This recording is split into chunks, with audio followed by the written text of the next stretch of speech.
जब final list आई थी and I miss the cut off by 12 marks, वो एक बहुत ही लो फेस था।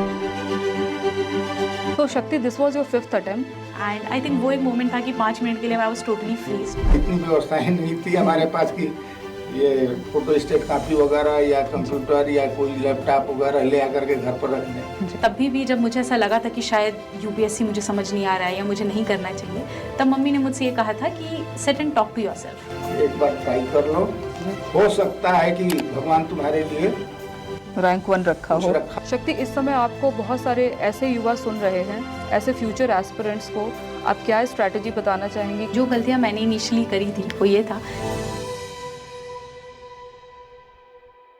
नमस्कार, उत्तर प्रदेश पुलिस की podcast series beyond the batch में मैं नेहा त्रिपाठी आप सभी का स्वागत करती हूँ। आज का दिन हमारे लिए बहुत ही गौरव का दिन है कि पुलिस परिवार की एक बेटी ने पूरे भारत में उत्तर प्रदेश पुलिस का नाम रोशन किया है। यह सफलता सिर्फ एक सफलता नहीं है, ये कहानी है संघर्ष की, हिम्मत की, जज्बे की। ये कहानी है शक्ति दुबे की, who has secured top position in the UPSC Civil Services examination. Her journey is true inspiration for many aspirants across the country, reflecting the power of dedication, hard work and resilience. So please join me in welcoming the CSC topper Shakti Dubey and the amazing people behind her journey, her proud parents. It's an honor to have you all here and welcome to the show. अब मेरा पहला प्रश्न शक्ति दुबे के पिताजी देवेंद्र कुमार दुबे जी से है कि जब आपको पता चला कि आपकी बेटी ने यूपीएससी परीक्षा में प्रथम स्थान प्राप्त किया है, तो पहली प्रतिक्रिया आपकी क्या थी? मैं यह सुन करके बहुत ही खुश हुआ, प्रसन्नचित हुआ। फिर हमारे घर से भी फ़ोन आ गया कि बेटी ने रैंक 1 प्राप्त किया है, तो विश्वास हो गया कि बिल्कुल सही है। फिर बेटी से मैंने बात किया, बेटी ने फ़ोन किया कि पापा जी फर्स्ट रैंक मेरा आ गया है। तो हमने कहा कि ये बिल्कुल भावुकता में थोड़ा सा रोने की आवाज़ें आने लगी। तो हमने कहा कि बिल्कुल शांत रहो, भोले बाबा का नाम लो, और ये सब उन्हीं की कृपा है कि तुम्हारा ये पोजीशन आया है। पिछले साल इसीलिए तुम्हें रोक दिए थे प्रभु कि 1 नंबर पर तुमको लाना था, यही था। और आप डीसीपी ट्रैफिक सर के कार्यालय में एज अ रीडर नियुक्त हैं प्रयागराज में। आज आपको लाखों लोग सुनेंगे, उत्तर प्रदेश के भी सुनेंगे, बाहर के भी सुनेंगे। सामान्यतः यह माना जाता है कि पुलिस कर्मियों के बच्चों की पढ़ाई प्रभावित होती है क्योंकि फ्रीक्वेंट ट्रांसफर्स होते हैं, अनियमित दिनचर्या होती है, ड्यूटी आवर्स होते हैं। तो आपने घर में ऐसा कैसे माहौल बनाया या कौन सा माहौल बनाया जिससे आपकी बेटी ने इतनी सफलता हासिल की, और आपने इनको किस तरह से संतुलन बनाए रखने में मदद की? देखें, मैं रीडर के पद पर हूँ और पहले भी मैं कांस्टेबल के पद पर था, और ऑफिस की नौकरी मैंने पूरा किया है। बीट की नौकरी पुलिस विभाग में बहुत कम की है, और एक थाना घूरपुर है, वहीं पर मेरा सरकारी आवास था। और मेरा ट्रांसफ़र इधर उधर भी होता रहा, लेकिन बच्चों को वहीं पर शिफ्ट रखा। शुरुआती शिक्षा इनकी एसएमसी घूरपुर से शुरू हुआ था, और कहीं भी ट्रांसफ़र होता था, हमारे अधिकारी गण का इतना हमारे प्रति सहयोग रहता था, या काम के प्रति इतना मेरा लगाव था कि कोई भी कार्य रहता था तो मैं बहुत लगन से और मेहनत से करता था। हमारे उच्च अधिकारी गण से जब भी किसी प्रकार की आवश्यकता हमको छुट्टी की मिली पड़ी या किसी भी चीज़ की, मैं बता देता था कि ये ज़रूरत है, तुरंत हमको छुट्टी मिल जाए, या किसी कार्य बस हमको भेज दिया जाता था कि आप जाइए बच्चों के लिए ये अपना देख करके और फिर चले आइए। तो आकर के मैं ऐसे कोई भी पढ़ाई से संबंधित इनकी व्यवस्थाएं करनी होती थी।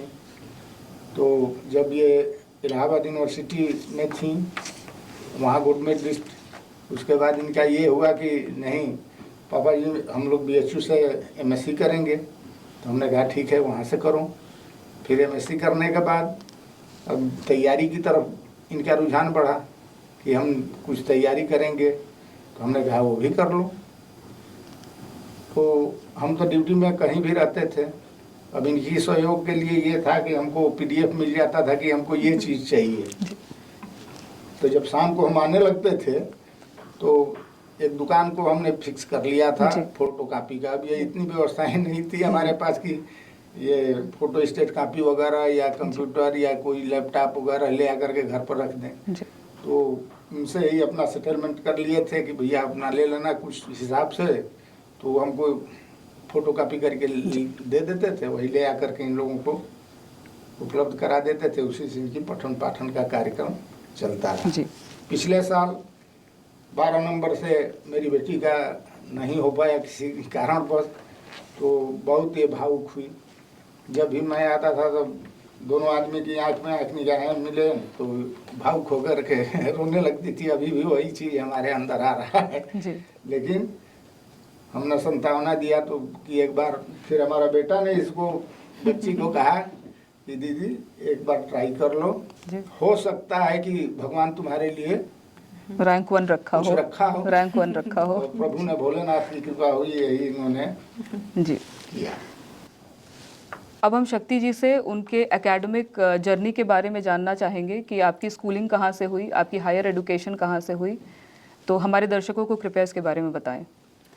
मैंने पूरी एजुकेशन अपनी प्रयागराज से ही करी है। इनिशियली स्कूलिंग मैंने सेंट मेरीज कॉन्वेंट घूरपुर से करी थी। मैं एक मेडिकल स्टूडेंट थी, मतलब पीसीबी से मैंने करा था अपना क्लास 12। उसके बाद मैंने अपनी ग्रेजुएशन यूनिवर्सिटी ऑफ इलाहाबाद से करी, पोस्ट ग्रेजुएशन फिर बनारस हिंदू यूनिवर्सिटी से करी थी in biochemistry. So throughout अगर मैं अपनी एकेडमिक जर्नी की बात करूँ, so I have been throughout bright student because I'm class 10th maybe I was 10 CGPA, 12th में I was topper of my school with 95%. Allahabad University से I'm a gold medalist, Banaras Hindu university से also I'm a gold medalist. But I think ये जो journey UPSC की रही है इसमें काफ़ी लोज मुझे देखने को मिला because this was my 5th attempt जिसमें I could finally clear the exam. Shakti, did you always thought of joining the civil services since childhood, or did this idea come later? If I talk about the idea of civil services, this was planted by my father and we were in the childhood only. Because पापा police में थे, जिनका regular basis पे interaction होता था। पापा ने देखा था इंडियन पुलिस सर्विसेज के ऑफिसर्स को, तो वो घर पे आके used to tell about them. तो वो आइडिया तो था, but as we know that जैसे हम प्रोग्रेस करते हैं अपनी स्टडीज़ में based on our interest we go ahead. तो मेरे स्कूल में ह्यूमैनिटीज़ का ऑप्शन तो नहीं था, so I went with PCB, that is physics chemistry bio. And that time पे फिर आइडिया आया कि I should go for medical sciences, I wanted to be a doctor. तो तब उस तरीके से ही तैयारी शुरू की थी। I gave UPCPMT and in that I was awarded BDS, but I was not interested in going for dental services, so I went with my graduation normal. And once I moved for post graduation Banaras Hindu University, वहाँ पे हमें एक environment दिया जाता है research का during the dissertation period, and that time I thought that maybe my personality was not much suited for the research, and I started studying and reading about the civil services. So from there the interest started developing. तब मैंने last semester में पापा को call करके कहा था कि मुझे research नहीं करना, I want to go for UPSC. Yes, so it was way back in 2018 if I could say. Okay. And Shakti, what was your optional and why did you choose that optional? Okay, so my optional in UPSC was political science and international relations. I had my graduation in biochemistry, so this was a completely like a different option from that, because biochemistry is not awarded as a standalone optional by the UPSC. So I went along with PSIR based on certain factors. जैसे पहला था मेरा interest. I had lots of interest in political science, तो उसके लिए। दूसरा ये था कि it has a good overlap with other GS subjects. Like GS2 में भी अच्छा खासा overlap मिल जाता है। Apart from that, मैं PSIR के knowledge को ethics में भी मैंने use किया, ऐसे में भी यूज़ किया। And fourth thing if I could say was that इसका जो मटेरियल है, जो रिसोर्सेज हैं, वो वाइडली अवेलेबल थे मार्केट में, जिसकी वजह से it was easy for me to even prepare on my own. So ये कुछ फैक्टर्स को I considered before going for PSIR as an option. Okay. Shakti, please tell us about the strategy which you followed during your UPSC preparation and what all key factors were there which made this journey possible. Since I have had a really long journey, it was my 5th attempt, so I have gone through various hit and trial method. कभी कुछ try किया, कभी कुछ try किया, but कुछ चीज़ें जो ultimately worked, जिसकी वजह से I was able to clear my 4th prelims, I was able to clear my 5th attempt as well as that. First thing is being very thorough with the syllabus of UPSC ने एक बहुत ही detail syllabus provide किया है अपने website पे, so I went through that. Second was having a very minimum book list. Initial attempts में मैंने क्या किया था, हर सब्जेक्ट के लिए 2-3 बुक्स रखी थी, जिसकी वजह से लास्ट में रिविजन करना पॉसिबल नहीं हो पाता था, कंसोलिडेशन पॉसिबल नहीं हो पाता था। So I had a very minimum book list in these attempts. Third thing was I sticked to the basic NCERTs, like instead of running back of some as a standard sources, I went with NCERTs as my basics. And fourth thing were the previous year questions. Question जो मैंने शायद neglect किए थे अपने initial attempts में, but previous year questions are the actual guide, क्योंकि UPSC पिछले 20-25 सालों से क्वेश्चंस पूछ रही है. So from previous year question we get to analyse the themes which are important, we get to analyse the dimensions which UPSC is touching upon. तो ये 4 चीज़ें I think which I incorporated into my preparation which made it possible for me to clear this in the 5th attempt. Exactly. So Shakti, this was your 5th attempt. Yes. And इसके पहले आपने असफलताएं भी देखी हैं. तो इस पूरी journey के दौरान आपने अपने आप को किस तरह से मोटिवेटेड रखा? क्या कभी आपका हौसला डगमगाया कि इसे छोड़ देते हैं, कोई और करियर ऑप्शन देख लेते हैं? अगर मैं अपनी बात करूं तो इनिशियली 3 प्रीलिम्स मैं क्लियर नहीं कर पाई थी, बट तभी भी जब मुझे ऐसा लगा था कि शायद यूपीएससी मुझे समझ नहीं आ रहा है या मुझे नहीं करना चाहिए, तब मम्मी ने मुझसे ये कहा था कि sit and talk to yourself, खुद से सच सच बोलो कि क्या जितनी रिक्वायर्ड थी मेहनत उतनी आपने करी है या नहीं. तो इनिशियल अटेम्प्ट्स में क्योंकि मैं जॉब भी कर रही थी, सो मैं उतना जो टाइम डेडिकेटेड देना चाहिए था वो नहीं दे पा रही थी. सो आई थिंक वो एक लो फेज था जब 3 बैक टू बैक प्रीलिम्स नहीं हुए थे. तब मैंने ऐसे सोचा था, क्योंकि मैं ऑलरेडी पढ़ाती थी लाइक कई सारे इंस्टीट्यूट से आई वाज एसोसिएटेड, तो मुझे लगा आई should go ahead with that only. But वो जो 3rd अटेम्प्ट में आई डिसाइडेड कि अब छोड़ते हैं और जॉब और साथ में फुल फ्लेजेड प्रिपरेशन के लिए जाते हैं. So I think this was one setback that I faced, but my mother help me get back from there. Second was when last year मैं इंटरव्यू तक गई थी और तब तक तो ऐसा हो गया था माइंड में कि may be this is the attempt, क्या पता 4th में हो जाए. बट जब फाइनल लिस्ट आई थी and I miss the cut off by 12 marks, वो एक बहुत ही लो फेज था, बिकॉज तब लगा था कि this was by God grace कि मैं इंटरव्यू तक पहुंची, क्या पता अब दोबारा प्रीलिम्स ही क्लियर ना हो. तो जी हाँ, मेरे मन में ये ख्याल आया कई बार कि आई शुड लीव इट और I should go ahead with something else. But then I realized one thing, मेरे लिए UPSC was not a career option, it was not just a job. Exactly. For me, for place where I come, from the kind of background that I come, हमारे लिए ये एक वो agenda होता है for generational changes, to bring that positive impact in the society. जैसे अभी तो घर से बहुत सारे कॉल्स आ रहे हैं बलिया से, and people are like so motivated that okay now we can let our daughters go that ahead as well. तो ये एक एजेंडा हमेशा मम्मी ने कहा था कि ऑलवेज रिमेंबर द वाई, कि आपको ये जॉब क्यों करनी थी. तो I think that kept me motivated for this long years and finally I could make it in the 5th attempt. Shakti, tell us about that incredible moment जब आपको पता चला कि आपकी रैंक 1 आई है. तो एक्चुअली यूपीएससी का होता है कि जिस दिन रिजल्ट आने वाला होता है मॉर्निंग से सबको पता होता है क्या जा जाएगा. सो मैंने लीव लिया हुआ था, I was at home only, और मैं अकेली थी तब दिल्ली में पीजी में. तो I was just sitting and scrolling through my phone कि कभी भी आ सकता है, क्या होगा. तो वो मैं ऐसे डिस्क्राइब कर सकती हूँ कि एक मोमेंट था 1:30 तक का जब मैं रो रही थी और बहुत ज़्यादा एंग्शियस थी. I was praying to God कि काश 300-400 कहीं तो किसी रैंक में मेरा नाम हो.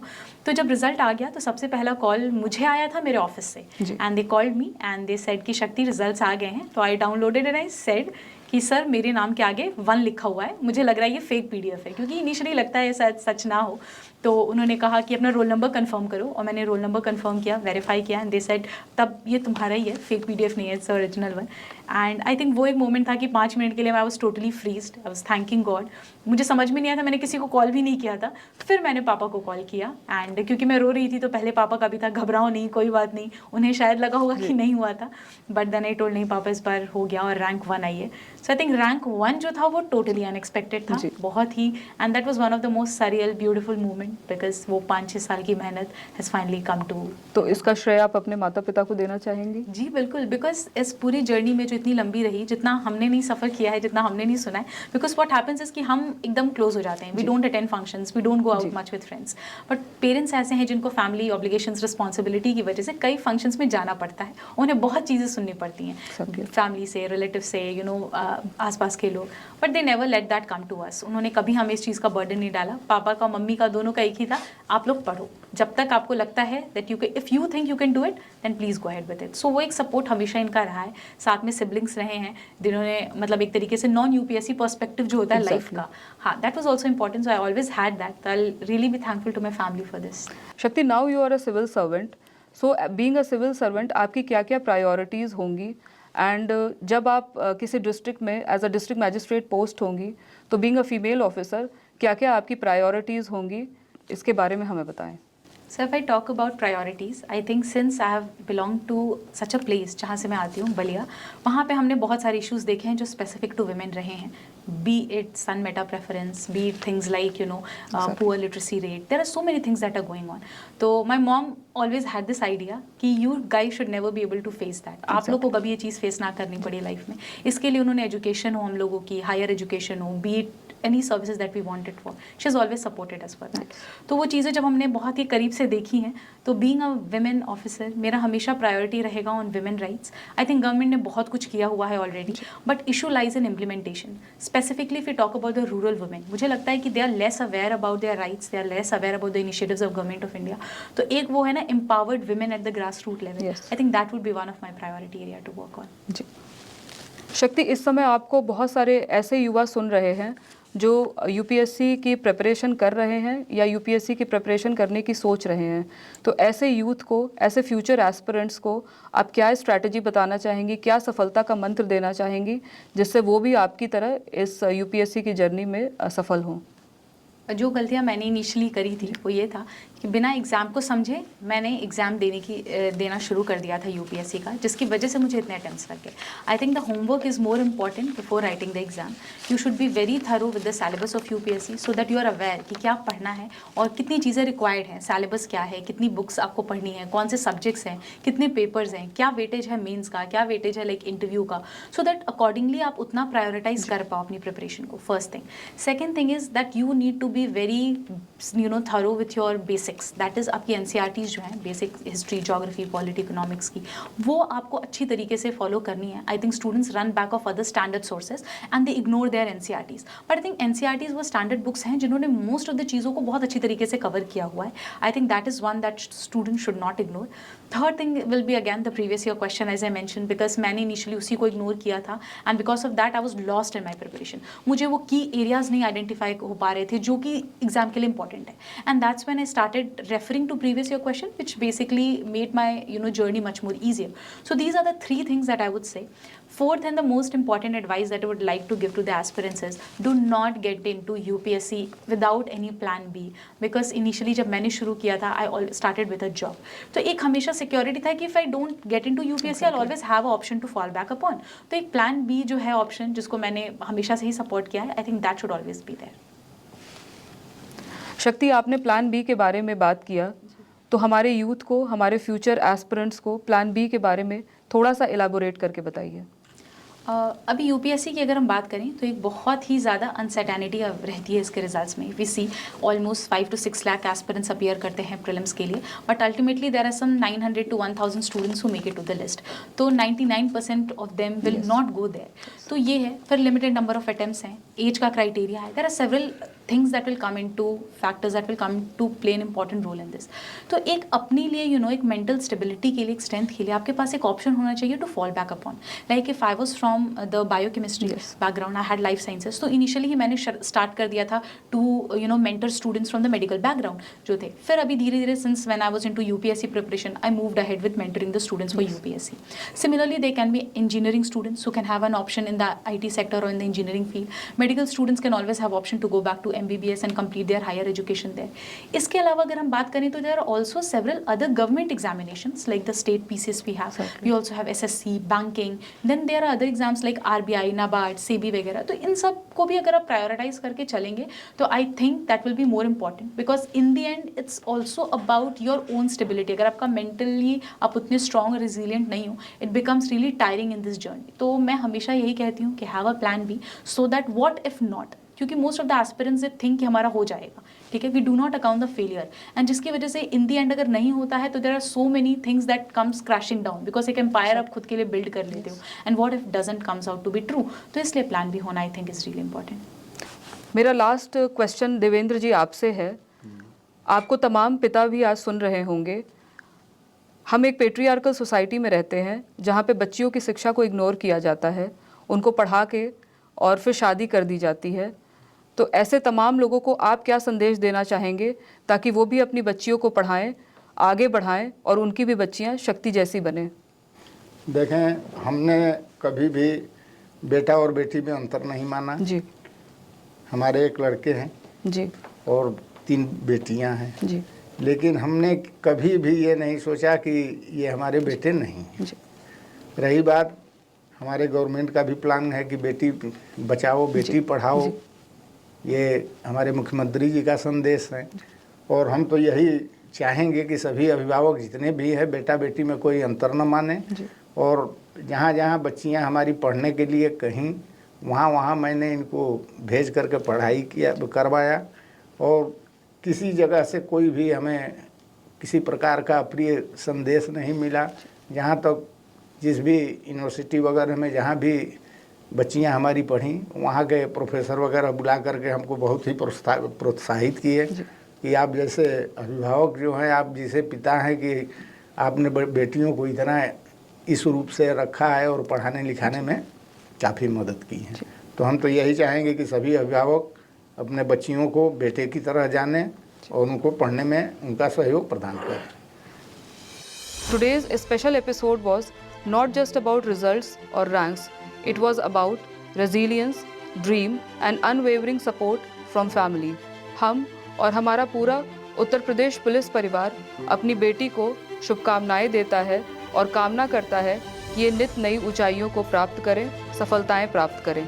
We hope this episode leaves you motivated and inspired. जय हिंद।